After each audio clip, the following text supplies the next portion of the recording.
आप जानते हैं बांग्लादेश के बस ड्राइवर हमेशा अपनी बसों को एक दूसरे से टकराते हुए चलते हैं। ऐसे में इनकी बसों के हर कोने में स्क्रैच ही स्क्रैच हो जाते हैं और तो और ये बस जगह जगह से टूट जाती है जो कबाड़ में देने लायक भी नहीं बचती। तो आखिर ये बस ड्राइवर जानबूझकर अपनी बसों को नुकसान क्यों पहुंचाते हैं, चलिए जानते हैं। बता दें कि बांग्लादेश में चलते चलते किसी भी बस को टक्कर मार दो या पत्थर मार दो तो इसका मालिक आपको कुछ नहीं कहेगा। आखिर क्यों? आपको बता दें कि बांग्लादेश की सड़कें इतनी छोटी छोटी है कि यहाँ ना चाहते हुए भी बस एक दूसरे से टकरा जाती है और तो और सड़कों की हालत भी इतनी खराब है कि नई से नई बस भी कुछ ही दिनों में खटारा हो जाती है। वहीं इन देशों में बसों की संख्या यहाँ रहने वाले लोगों से भी ज्यादा है, इसलिए सवारी कम और बस ज्यादा रहती है। इसलिए ड्राइवर सवारी को बैठाने के लिए एक दूसरे को टक्कर मारते रहते हैं। आपने कई जगह पार्क में लगे हुए ऐसे नल को तो देखा होगा जिनमें कोई भी पानी की टंकी नहीं लगी होती, लेकिन फिर भी इनसे लगातार पानी निकलता रहता है। देखिए, इन फव्वारों को कुछ इस तरह बनाया जाता है जहां से पानी लगातार गिरता है। उसी के बीच में एक ट्रांसपेरेंट पाइप को फिट करते हैं। इसी पाइप के सहारे नल को भी खड़ा कर देते हैं और इसी पाइप से पानी ऊपर जाता है और फिर नीचे गिरता है। जब पानी नीचे गिरता है तो ये पाइप पानी से ढक जाती है और देखने वाले को लगता है कि नल हवा में उड़ रहा है। और तो और जापान में ऊंची ऊंची बिल्डिंग से इमरजेंसी के समय पर नीचे आने के लिए कुछ इस तरह की स्लाइड बनाई जाती हैं। भूकंप और आग लगने पर लोग इसका इस्तेमाल करते हैं। इसमें से इंसान मजे में फिसलकर नीचे पहुंच जाते हैं।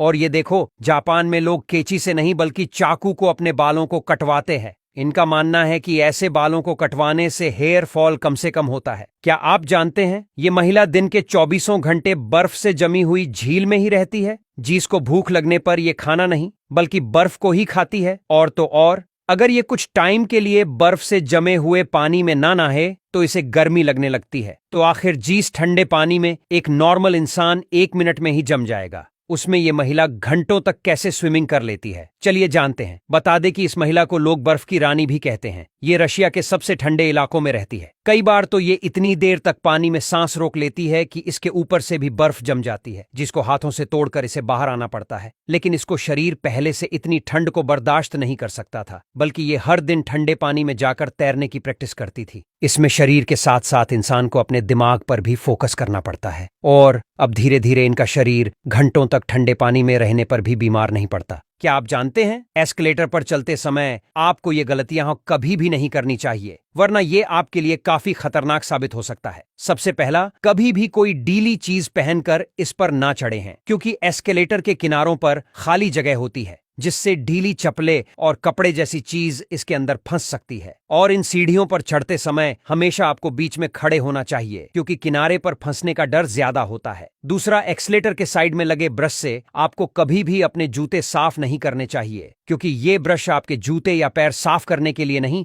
बल्कि आपकी सुरक्षा के लिए लगे होते हैं। बता दें कि आजकल भारत में भी हर छोटे बड़े रेलवे स्टेशन और मॉल में एस्केलेटर लगाए जा रहे हैं। ऐसे में जब लोग पहली बार चढ़ते हैं तो बहुत ज्यादा डर की वजह से वो गिर जाते हैं। इसीलिए आपको हमेशा इसकी रेलिंग को पकड़ कर रखना चाहिए और इन एस्केलेटर पर कभी भी उल्टा भी नहीं चलना चाहिए।